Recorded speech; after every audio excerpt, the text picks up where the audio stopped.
this has been something we've been chasing for such a long time that has now come to fruition for the first time on this film.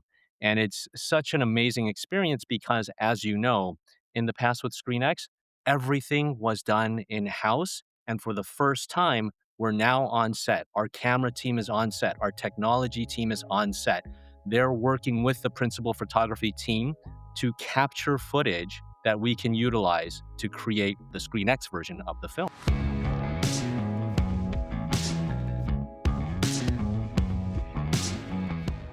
This is the Box Office Podcast. I'm Daniel Loria, the editorial director of Box Office Pro, the pulse of theatrical exhibition.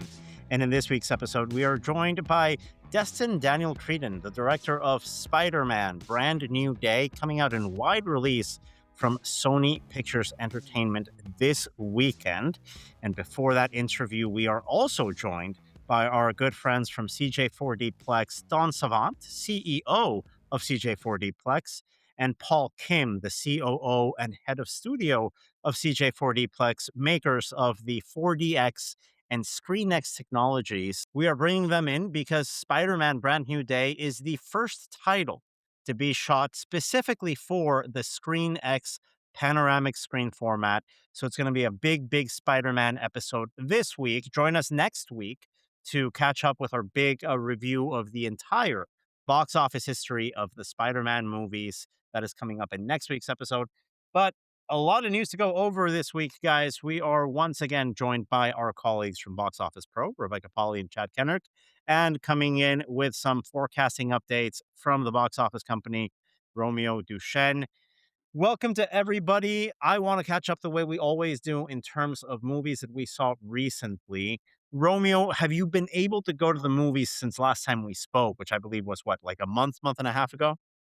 Yeah, you probably don't know, but Love Island USA ended up a couple of weeks ago. So now we're on Love Island UK. Huh? So You're in the Love Island boat right now. We're not going anywhere near the movies until the no, drama finishes, I understand. yeah, no. A couple of days ago, we watched a classic, The Matrix, but we're going to watch Odyssey in 17 millimeter IMAX next Friday. Oh, good. So you bought tickets a year ago, is what you're telling me. If you have I, tickets for next Friday, it means you bought them in like November I, 2025. I don't know how she did. I don't think she told me the time of the show, though.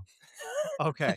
I'm That's assuming with again Sam. your girlfriend is probably leading all purchasing and watching decisions from Love Island to here. I like how you didn't mention the World Cup at all, but I Yeah. understand. Final seems like a disappointment to you guys in France. Well, That's you okay. you know, also I'm a Marseille fan, so I'm used to. I have a hard skin. We're not going to be too difficult on you, Romeo. Rebecca, Chad, welcome back. I want to talk about movie going because I went to the movies last week. We'll get to that in a bit. Rebecca, what was the last thing you saw in theaters? The Odyssey at the Dolby at AMC Empire 25 in Times Square. I have tickets reserved for an IMAX screening this weekend. I'm definitely curious to see it in IMAX now because I really liked it. Really liked the score. Yeah, went on an AMC app binge of reserving some upcoming tickets, but Eric's very excited for the Fathom Entertainment MST 3K Rift Tracks thing that they have coming in September. He's very pumped. That is coming up on the schedule. And on your end, Chad, what was the last thing that you got to see in theaters? I just caught Spider-Man Brand New Day. You were at the All Media earlier Yeah. this week. Yeah, I mean, listen, you interviewed the filmmaker. That's coming up in the second half of this episode. What did you think of the movie itself? We'll go into detail on it when we break down the entire franchise next week. But off the cuff, how are we feeling? Yeah, it's really fun. I feel like No Way Home is a tough act to follow, but it has been about 5 years, and so it's nice to see Spidey swinging back on the big screen. He explores a lot of the emotional kind of fallout from the last film, and I think that gives it a good place and reason to be there. It's a good pickup on the franchise. Yeah, well, I think we're all excited to see how that movie plays out at the box office this weekend. Romeo is going to be updating us with the latest forecasting analysis shortly. Before we get there, though, I have to shout out our friends over at the Crosswalk division of Bleecker Street, which originally planned for a 5-day theatrical release of the live stage capture of Hadestown the musical that happened last weekend. I got the babysitter. I paid that premium. My wife and I went out to the AMC Lincoln Square to check it out. Fantastic.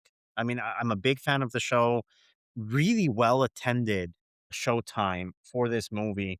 And I remember my wife coming out and saying, "Hey, I know you're the guy in this box office stuff, but I'm really surprised that they'd only have Hadestown play for 5 days when the auditorium was that full." But I agreed. I'm like, "You know what? There maybe was potential in this." Lo and behold, when the weekend wraps, Hadestown ends up in 3rd place at the box office with more than $10 million domestically. It becomes the highest grossing live stage capture of all time on an opening weekend basis. And Bleecker Street said, "Hey, we're keeping this on the screen. We're keeping it for a traditional theatrical run. We're extending it indefinitely. We're making sure that if national audiences want to see this movie, they can find it in a theater near them." And I thought it was incredibly, incredibly well done. Chad, you saw it on a screener before release. You also mentioned you were a big fan. I know, Rebecca, you're a big fan of the musical itself. We've all seen it on Broadway. I do have to ask you guys, starting with Chad, understanding the success that Wicked had and understanding maybe the inconsistent performance that Broadway musicals have had in their transition to Hollywood over the last 5 to 10 years, do you think Hadestown has enough there for a Hollywood adaptation? Because just on story, I think it could be a visually interesting show to put on in a, let's say, traditional movie musical adaptation. Mm.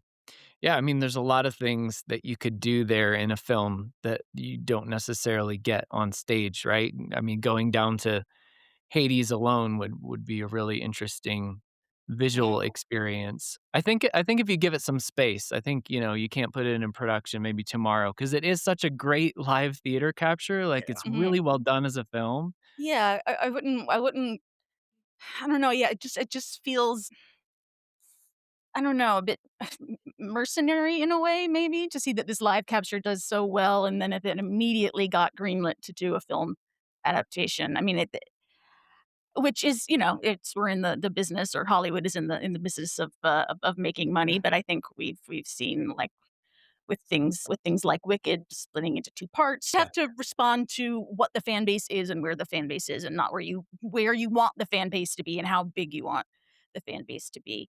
But yeah, I mean, I definitely think it would be, it's a great show. I've seen it twice. I would be curious, but yeah, I don't know. I mean, just thinking back to things like, I mean, The Color Purple on Broadway was great. They made a movie, the adaptation of that, and it pretty much went nowhere. No, I think that's a really good observation, Rebecca. And we're talking about a new show, right? It's not something that had been, around since the 1970s or before, and that you're sort of putting it back on and trying to Mhm, leverage decades of reputation into a Hollywood adaptation, or even mhm. something like Wicked, that was just from day A one a behemoth. blockbuster, never stopped being a blockbuster, Yeah. continued being a behemoth at the box office. Hadestown is a different beast. I look at the performance of something like Dear Evan Hansen, which I think is a really well done Yeah. stage Gosh, I'd musical. forgotten about Dear Evan Hansen. It did not do well. It did not do well at the box office. I'm not sure I was completely in line with the film adaptation. So I'm like you guys, I think there's great potential for it, but I think let's not extrapolate.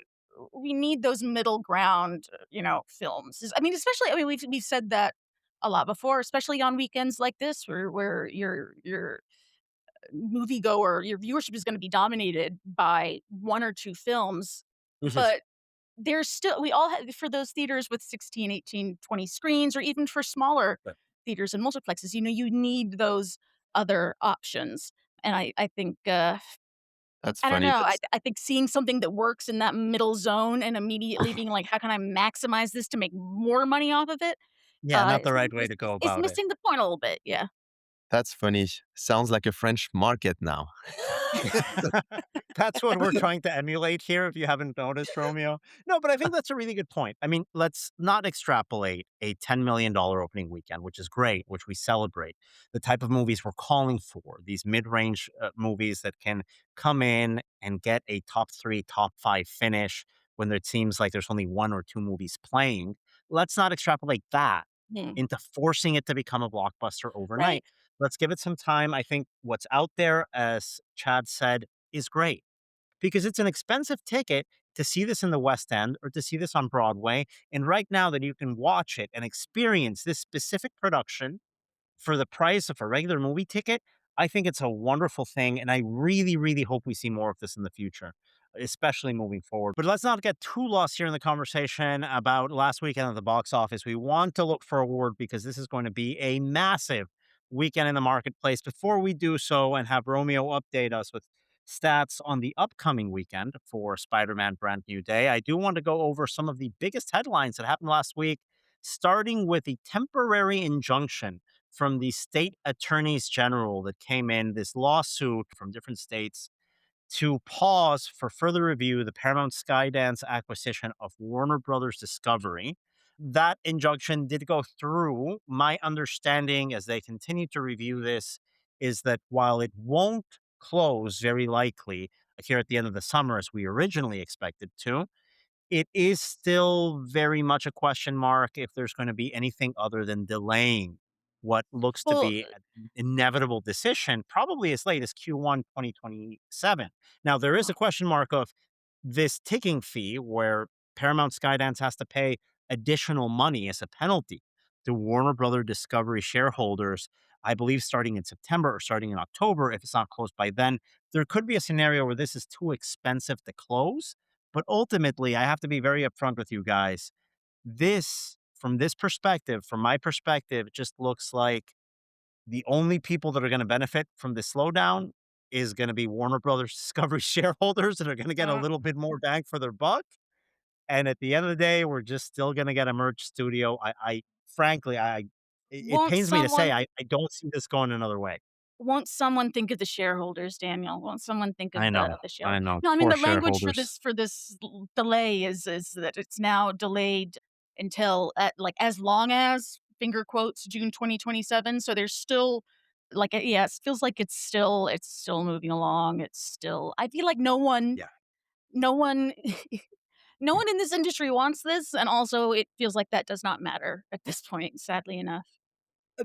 That's a very good way of putting it, unfortunately, Rebecca. And of course, we're going to be updating this story over at boxofficepro.com as we get more updates. On the exhibition world, we did get a big headline here from our friends at Sony Pictures Entertainment and Alamo Draft House. They will be reopening Los Angeles' iconic Cinerama Dome probably in early 2028. Looks like when those renovations are going to be completed. That cinema has been closed since the pandemic. And of course, with ArcLight Pacific's bankruptcy, it never ended up reopening. In other news with major circuits, we've got a new managing director over at Hoyts, the Australian exhibitor, naming Stephanie Mills, a company veteran, into the newly created role. At the same time, Hoyts has also signed an agreement to add 12 additional ScreenX auditoriums following the success that they've had at their Melbourne Central and Blacktown locations in Australia with that ScreenX technology. The Australian circuit now expects to have 14 total ScreenX venues by 2028. The first one in that expansion of 12 additional ScreenX screens is opening this coming weekend, timed with the debut of Spider-Man Brand New Day. And right on time, guys, because the PLF conversation continues to heat up. Not only will we have this ScreenX optimized Spider-Man Brand New Day hit in theaters, Odyssey is still bringing in a lot of money, especially across every other premium format on the market. IMAX being the marquee part of that PLF conversation. Odyssey finishing its second weekend with a $90 million domestic haul, only a 27% drop from its opening weekend.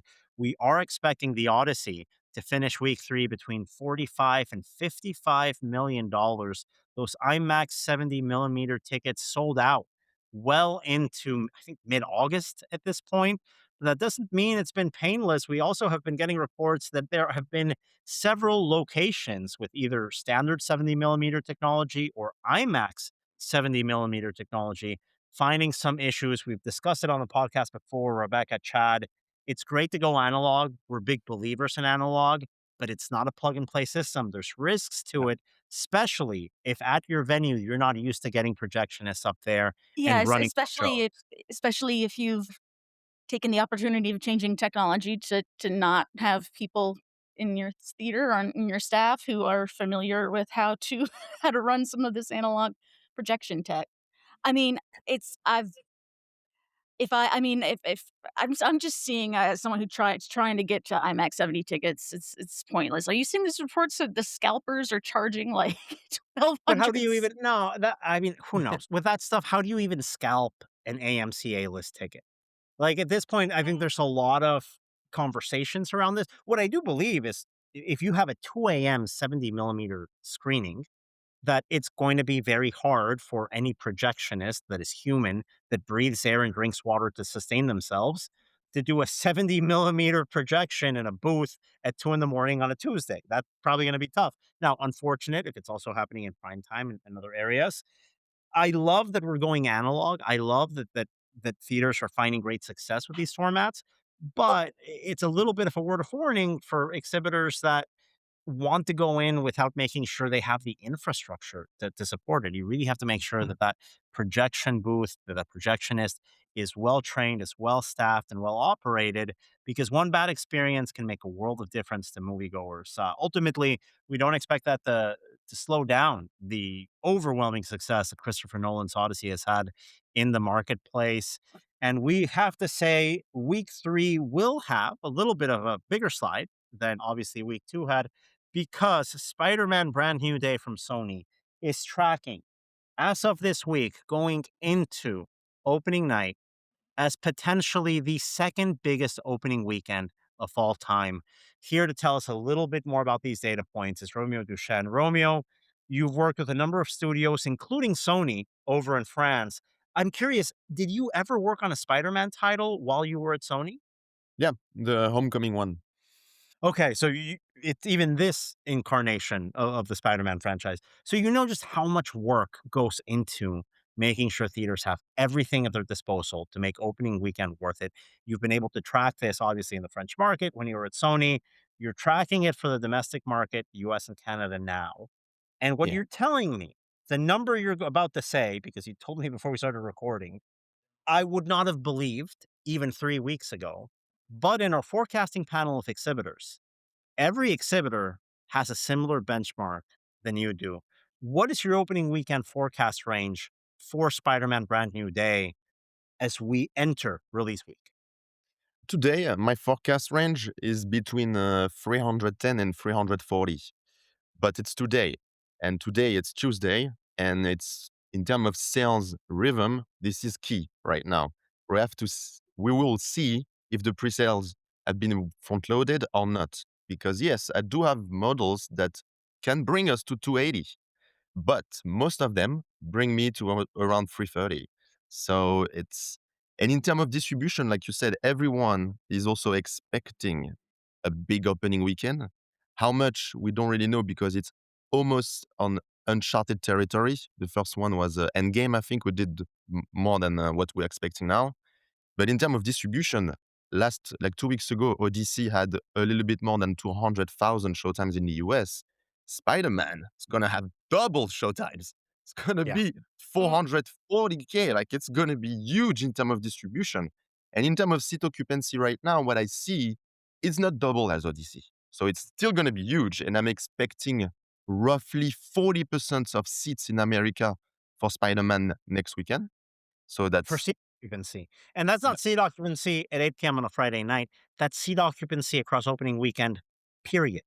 yeah, That's incredible. all I mean, shows. that's an insane figure. And we have to remind our listeners, very few movies have opened above the $200 million benchmark, period, ever. Only nine.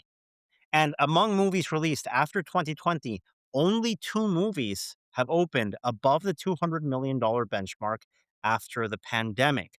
I know Sony isn't really careful in not wanting us to go out with a big number and say, hey, it's going to be 300 plus. And then if it makes 250, the reaction is going to be, oh, it missed its forecast. It's a huge disappointing. I think from their perspective, it makes sense.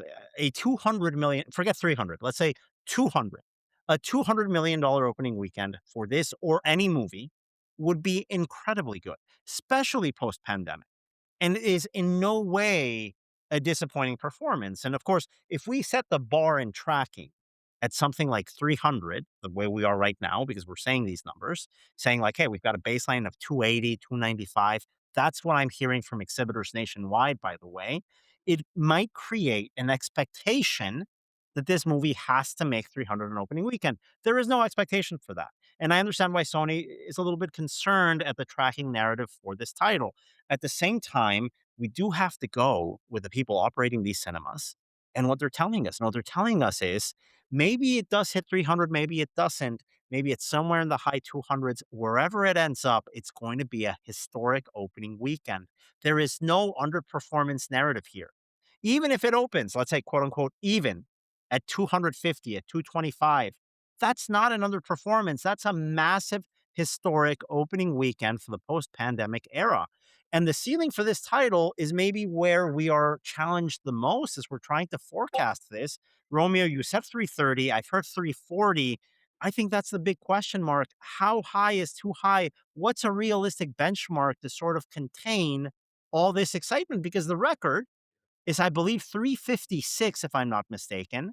And that is going back to Avengers Endgame in 2019. Mm. In second place, it's 260 for Spider Man No Way Home in December 17, 2021. So, where do you think the ceiling lies for a brand new day? I think the ceiling lies at 350. Honestly, let's not let's not get too much excited. I think the ceiling is 350, and You don't see this surpassing Endgame to become the mm, highest opening weekend of all time. there's some green lights to it, but not most of my green lights. That's what I want to say. I Mhm. cannot say today 350 plus. Because the thing is like in terms of pre-sales, I understand why everyone is saying 300 and me included, is because when you look at the recent release, such as Odyssey or Mandalorian, it's 300% more than Mandalorian and it's 150% more than Odyssey. And if you take just those two comps that didn't have great woke ups, because it was quite front loaded for either Odyssey that had huge pre-sales chunks in the box office, and also Mandalorian that didn't have the success we were expected on the weekend. Even with those rhythm, that lead us to around 300. So now the question is it that front loaded or not? I think that's the Yeah. question, because if it's that front loaded, yes, we're definitely around 260, 280. But if we follow just the modest path of woke up that we had recently, thanks to Odyssey and Mandalorian, we should reach 300.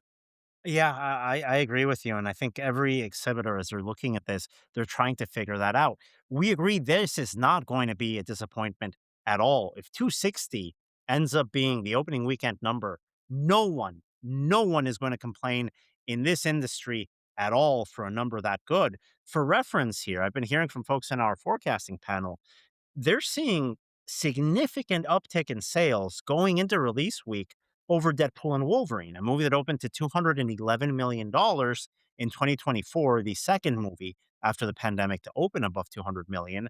They're saying that it's well beyond money already in the bank in terms of pre-sales compared to where we were with Deadpool Wolverine.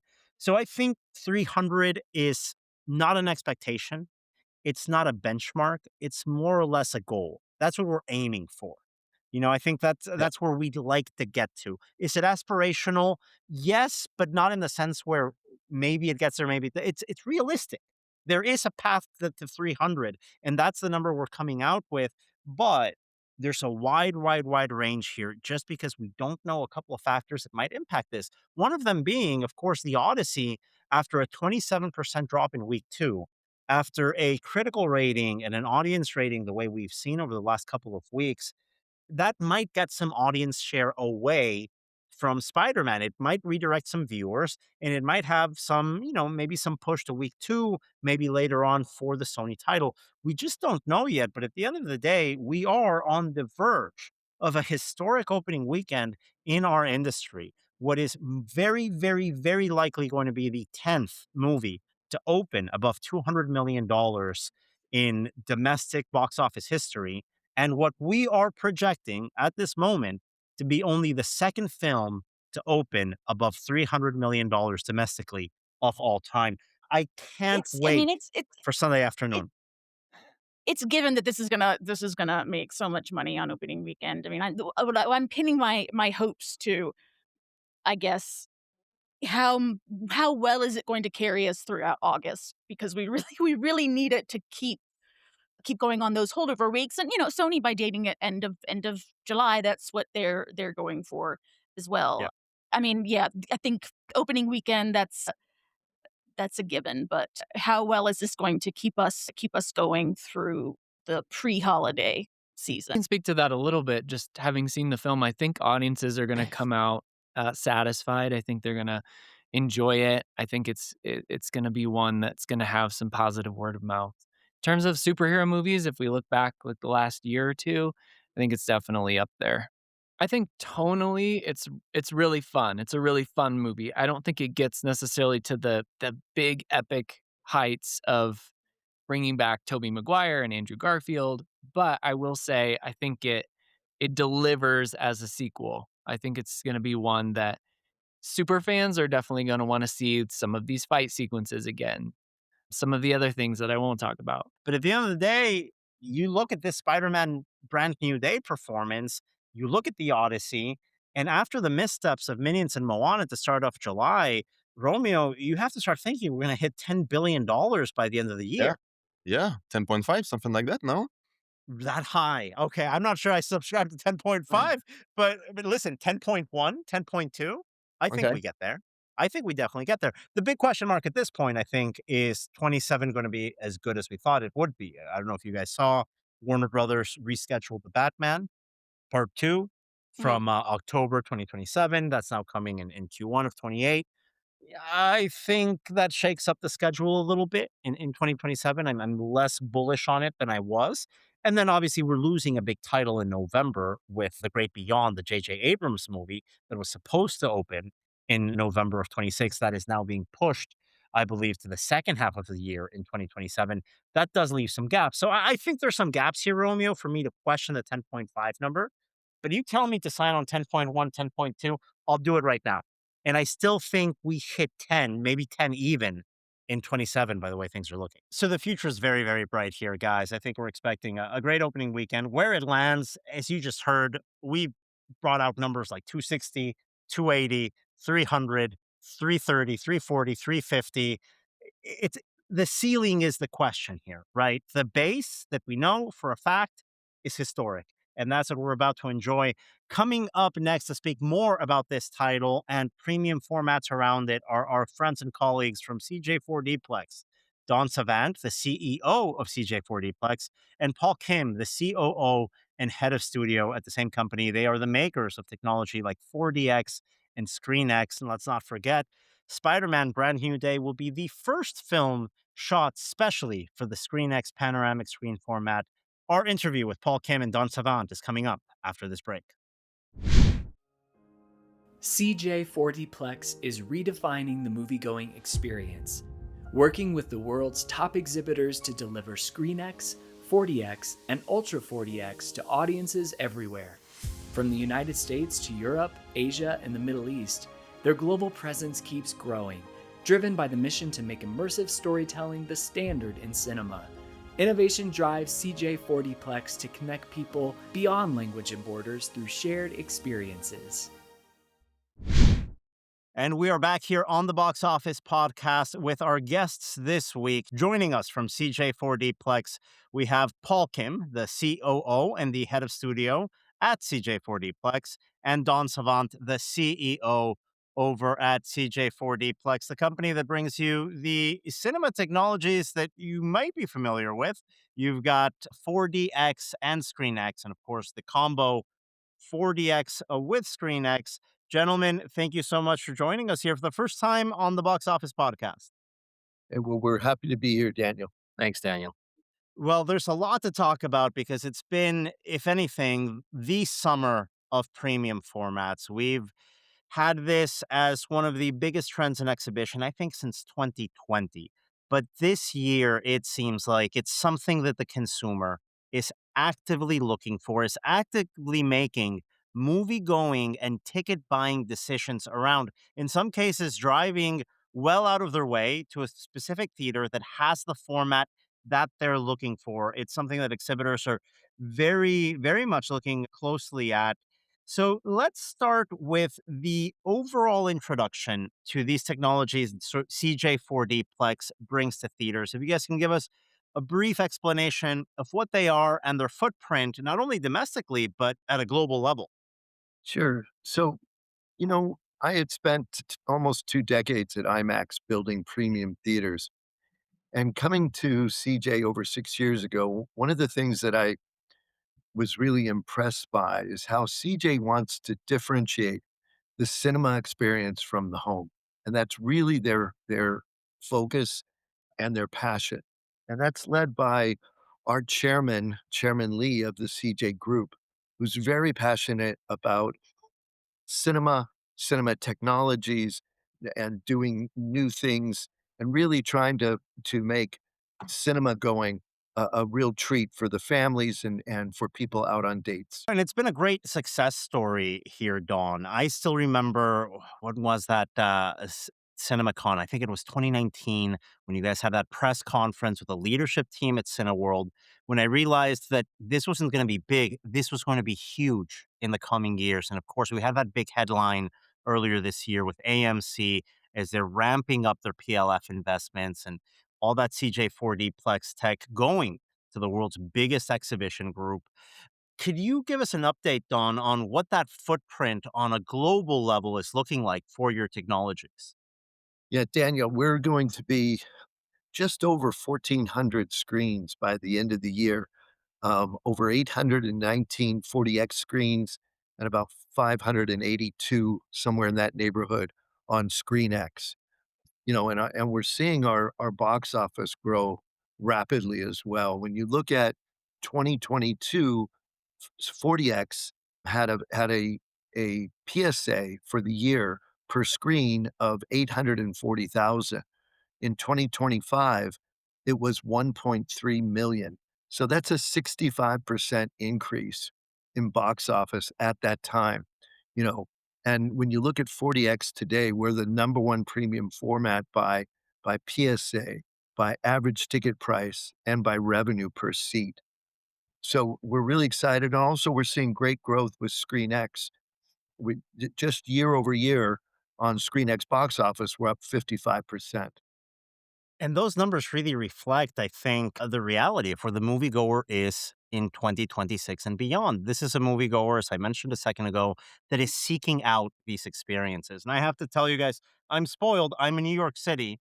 We Yeah. have a fantastic 40X install in Times Square that I got the actually premiere with Eduardo Acuna and Dawn around, I believe it was Dune 2, if I'm not Yes. mistaken. Saw Twisters there, still one of the best movie going experiences I've ever had. And Paul, I have to ask you, as the head of studio here, about these viral clips that are emerging on social media, people having to turn on their phones when watching The Odyssey. And I know it's verboten, phones in the auditorium, but you guys have turned that 40X version of The Odyssey into a real thrill ride. It's something that I think a lot of folks online are talking about. Can you go a little bit into detail on what that impact of moviegoers going out and saying, hey, not only is this a great time, I want to share with you what it feels like in the theater being in one of these seats. What has that been like for you guys as you put these versions of these films together? I think you hit the nail on the head, Daniel. It's it's not something that we have to push out. People wanna go to the movies because they wanna be entertained. They want to just be completely immersed in an amazing story.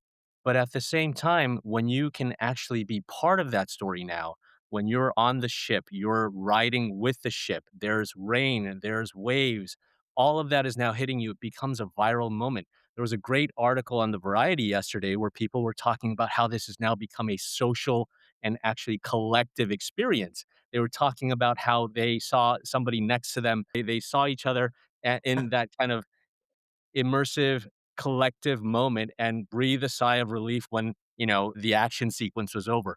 I think people naturally will gravitate towards great storytelling, but also just great experiences. And I think that's what we offered on the Odyssey 40X experience. Now, Don, you've been involved in premium formats for a big, big part of your career. You mentioned your experience with IMAX.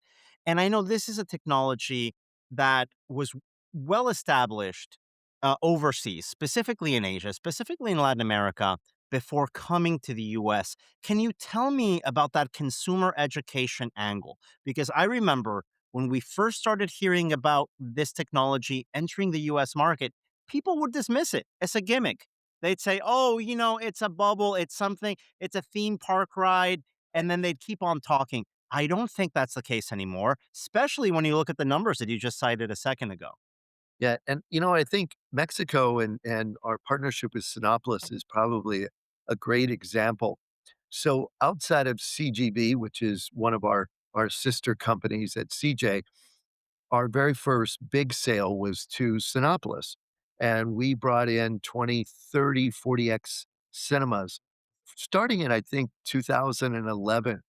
And when they introduced it, it just rocketed and took off.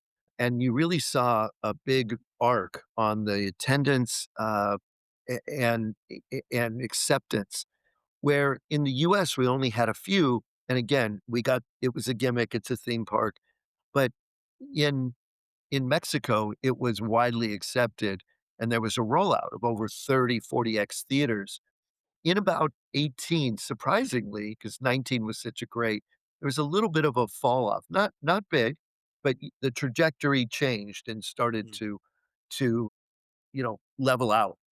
And then coming back out of COVID and the strike, it took off again. And so the same box office trajectory that we're seeing in North America now, it's back again in Mexico.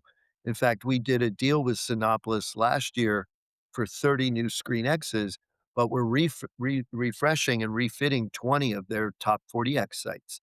So we're really excited about how this plays out, and more importantly, it's great. The social media, it creates such a great buzz and really does the marketing for us. But that really goes into what, our vice chairwoman, Miss Lee, and our chairman, Jay Lee, really push, which is the differentiation of cinema from the home. And there's nothing like it, but if you're comparing it with 40X and ScreenX, I mean, we surround you, we move you, we spray you. I mean, it's quite interactive. It's great to see, as we mentioned, that consumer education angle, that's not really an obstacle anymore. Consumers know that this is out there. Consumers know to seek it out. And we've seen some great results so far. And of course, there's a major benchmark for your technologies coming up really soon. We've got the wide release of Spider-Man Brand New Day. In this podcast, we've got our interview with the director coming up shortly after our own conversation, where he also speaks about the experience on formatting this film around a real ScreenX visual landscape. But Paul, I want to hear it from you. Working with the tech, having many years of experience working with filmmakers in this format, what makes Spider-Man Brand New Day different in branding it as the first ever shot for ScreenX film to hit theaters? I mean, for us, it was being a part of the production process. This partnership that we had with Sony on this film, with Steven, with Adam, with Arjun, they really helped establish this. And this has been something we've been chasing for such a long time that has now come to fruition for the first time on this film. And it's such an amazing experience because, as you know, in the past with ScreenX, everything was done in house. And for the first time, we're now on set. Our camera team is on set. Our technology team is on set. They're working with the principal photography team to capture footage that we can utilize to create the ScreenX version of the film. And so this is a huge milestone for us. It's been a wonderful experience. And I think that the final product that you'll see in theaters, in ScreenX auditoriums, is going to really, really be something to talk about. And we're so excited to just see it and see how it evolves moving forward. And I can't imagine this is a one-off for you guys. I cannot see a future where we just look at Spider-Man Brand New Day as the only shot for ScreenX film. Could you tell us a little bit about your ambition moving forward of working with more studios and working with more filmmakers to bring more shot for ScreenX and maybe like optimize directly for 40X experiences with that Hollywood community? Absolutely, and that's the evolution, as you mentioned. This is the evolution of our formats. It's no longer about being a part of the process after the film is finished, but it's really being a part of the process as the film is being shot. And so for 40X as well, and especially on ScreenX, we're working with other directors right now, with other studios. We're on set currently in a multitude of different films that I can't talk about just yet, but when the time comes, you'll probably say, "Oh yeah, that makes a lot of sense for ScreenX to be on set on films such as these." And so this is the direction that we want to take. The conversations, the partnerships, and having filmmakers and offering the formats to filmmakers as additional canvas sets, that's a really different way of creative storytelling, or an additional way of storytelling that might not have been available before. And as the format grows, as the footprint grows, we're realizing and noticing more and more that the creative aspect and the filmmakers want to come and talk about it. Say, "Oh, interesting. Okay, so how do we then make this an even more immersive environment in this chase sequence? I've got this movie coming up, and it makes a lot of sense. What can we do from a technology perspective, but also a storytelling perspective?" And so we've seen this evolution happen naturally, and we're really, really excited about it. I can't wait to see it on the big screen when we get a chance. And before we go, I do have to mention this. The last time I had an interview for this publication with Don Savant, I asked him, out of all your travels, Don, what's the most exotic and your favorite movie going snack? And he brought up the fried squid from South Korea. He said, next time I see you at CinemaCon, I'm going to show up with it. I was over at your booth, man. I was waiting for my fried squid. I was like, "Excuse me, I'm here to see the CEO. He owes me some squid." They looked at me like I wasn't invited there. So I'm just putting that out there, Don. I can give you my address. I'm Daniel, not sure if you can mail some. I have some great news for you. I hope you're gonna come to Cine Asia because Okay. we will have fried squid for you and, you know, a big mix of other things that are specialty and Korean products and CJ, BBGO, and everything else. And we're also gonna be showing off some new technology there that we're working on. Oh man, I can't wait to see that in action as well. Of course, Cine Asia coming up in December this year in Seoul for is it the first time ever that Seoul gets to host this Yes. major convention? Yeah, so we're really excited. CGV is hosting it with, Film Expo, and so we're very excited, and we'll be doing a lot of special things when we're there, and we can't wait to be great hosts for our industry. And of course, we talked a little bit earlier on that footprint expanding, the Cineworld deal that was done right pre-pandemic that was already established for a huge global expansion. AMC we heard about around CinemaCon, but there are so many other exhibitors here in the US that you guys work with, Don. We know of B&B Theaters. We know of Cinemark.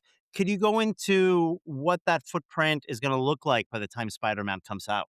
Yeah, so by the time Spider-Man comes out, we're adding 12 more Cinemark locations, so they'll be one of our largest ScreenX partners. So and we're going into places Jacksonville, Florida, Orange, California, Fort Worth, Texas, Beaver Creek, Ohio, Medford, Oregon, Orem, Utah, so it's a real nice mix of places. And then with AMC, we're moving in, we'll have 5 40Xs open, and we'll have 6 ScreenXs open in time for Spider-Man. So we're really excited at, the expansion that we have, our base with Regal. We also have a great relationship, and we'll have about 12 theaters open with Cinema West, a smaller chain on the West Coast and in Idaho, which has been a great partner of ours.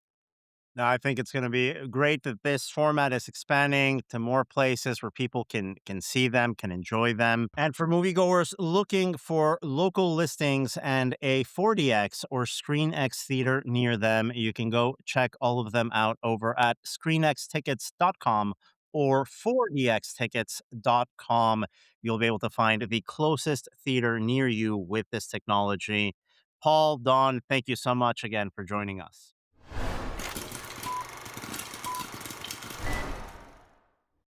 And a big thank you to our friends from CJ4Dplex, Don Savant and Paul Kim. Coming up next is Chad Kennerk's interview with Spider-Man Brand New Day director Destin Daniel Cretton that is coming up after this break. Imagine a world where your cinema's digital experience is as unforgettable as the movies you show. At Box Office, we strive to make that world a reality. We offer innovative solutions like custom-built websites, mobile apps, and user-friendly ticketing pages, crafted to meet the unique needs of cinemas. It's all about enhancing customer loyalty and making booking a breeze. Take your cinema's online experience to the next level with Boost. Contact us today at sales@boxoffice.com to learn more. This seems like the perfect moment for you to enter the Spideyverse because you got the gift of a reset button in a way in the continuing saga. How did you approach that tonal shift? I mean, the tone of the movie, I think it grows out of where Peter is in his life, where kind of our wonderful trifecta of friends are. They're all just leaving college. They're at that time in life when the reality of life starts to kind of hit you in the face and you no longer have parents or college or the safety blanket to lean on. And Peter in particular is at a place where he for the first time in his life, he's completely alone. And so everything that he's doing, he has to do on his own. And that's, the aesthetic, the tone, the mature tone that leans a little bit into themes that young adults, I think, would really connect to. It all blossomed from where Peter Parker is in his life. And there's a temptation, I think, with superhero movies to go bigger than the previous entry, but it's really the emotional journey, I think, that sets a superhero movie apart. And this story really picks up on those emotional threads from No Way Home. I think it would have been really hard to go bigger than the last movie. Right? Yeah. Uh, our hope was, I mean, if you tried to go bigger, I think it'd just be ridiculous. Our hope was to go deeper and to look at a side of Peter Parker that we haven't yet explored. When this movie started 4 years later, it already just opened up so many possibilities of new places to go. In picking up the web shooters from John Watts, did he offer any words of wisdom? Yeah, I I spoke with John. I think, I really do think in a lot of ways, I feel very privileged that I was kind of handed over this gift of this amazing cast, these characters that we've already grown to love, and really the gift of where he ended the last movie. It all just felt like I just felt very grateful to be able to start from this place. And so when I talked to him about just the process and what it was like to juggle two studios and be in the middle of Marvel and Sony and all of the big players involved, he assured me that that the experience was always quite wonderful and the people were really wonderful, and that was the experience that I had. Your focus on practical in-camera effects is really exciting, and stunts. What leads you to that approach? What excites you about that? I just love being on set and capturing as much as we can in camera. It's how I grew up making movies and short films and indie films, and that's where I get my biggest rush is, to having the actors right there and our stunt performers right there and trying to capture as much in camera as possible. Of course, there are limits to that, but we pushed those limits as far as we could while we were shooting, and we had one of the best stunt teams in the world working on this movie. And then we were able to seamlessly take over with some of the best VFX artists in the world. And watching those two artists kind of dance together and create something that hopefully feels seamless to the audience was really wonderful. There's some fantastic homages to Spidey covers going all the way back to Amazing Fantasy 15. Were there particular images that you really wanted to capture, and how did you go about creating those? The comic book covers, honestly, it started as an idea that I just thought would be fun to do once or twice. And as we started looking at the covers of, we had close to 100 covers up on our walls, trying to see what rose to the surface, but most importantly, what fit the story that we were telling. So we weren't putting in covers just to put them in. We were putting Sure. in covers that helped us tell the story of Spider-Man in his prime, kind of getting back to his street level, protecting the city, cleaning up New York. I mean, it was really fun to take these classic images and imagine what could have happened 10 seconds before that moment or 10 Mm-hmm. seconds afterwards. Tell a little bit more of the story of what we all kind of imagined when we were kids looking at these images, and give our nod to the original creators of this amazing character.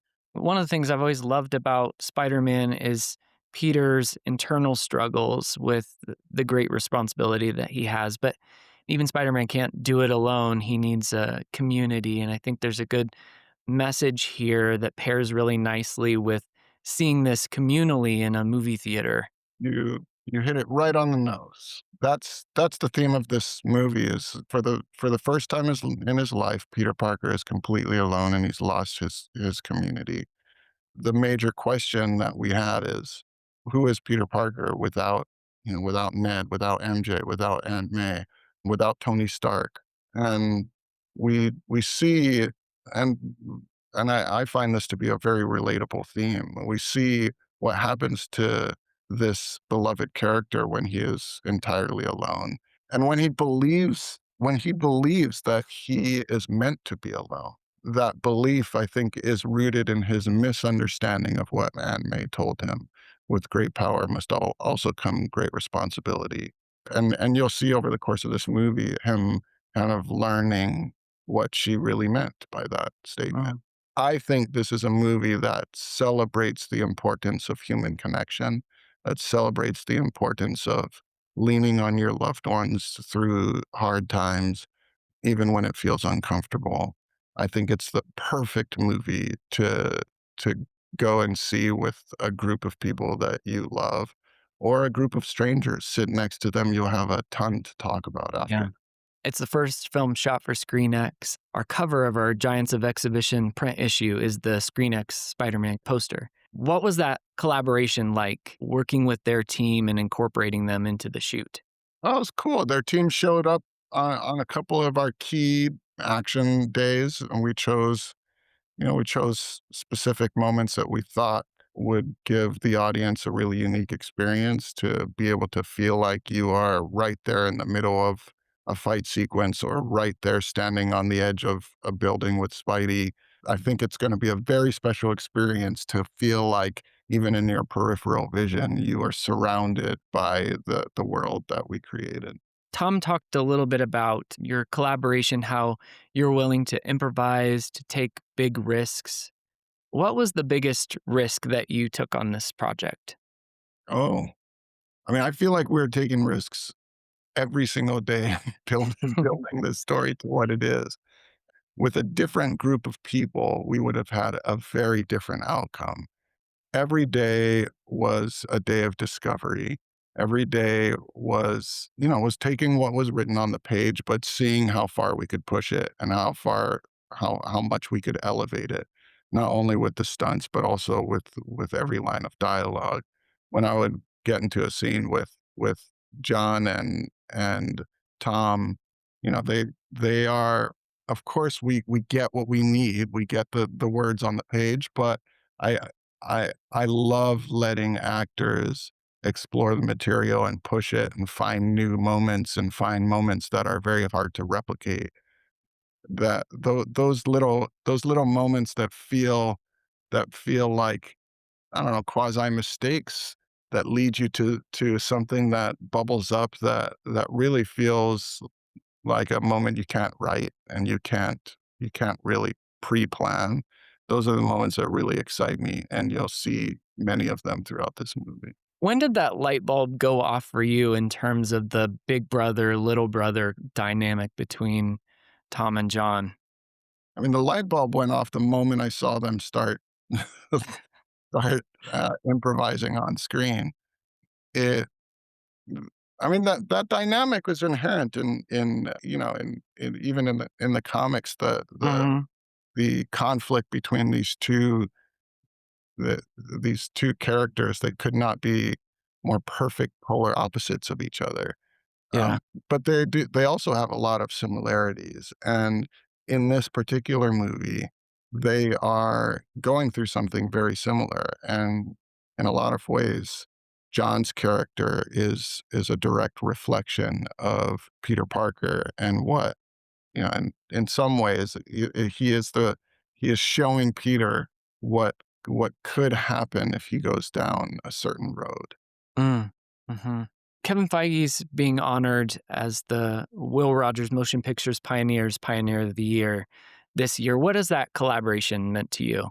I think Kevin is, he's definitely the best head of a studio that I've ever worked with. I think part of Kevin's superpower is his humility, is his ability to listen. He he also really understands the production process. He started out on set, so he knows what it takes to make a movie. He knows that ideas are delicate and you don't want to pop them too early. You don't want to shut down ideas. He really is able to see the positive side of new ideas and allow them to grow and evolve and turn into something. And he's just a really genuine, kind, wonderful human. I love working with him. Box Office Pro, we're exhibition focused. We talk a lot about concessions, of course. Nutritional yeast. Do exhibitors need to start adding that to their popcorn seasoning stations? 100%. Um, Yeast popcorn. I grew up with that. With my mom would make yeast popcorn. I was a kid. That was our family's staple. Every time we would go to the theater, I think that'd be a great addition to.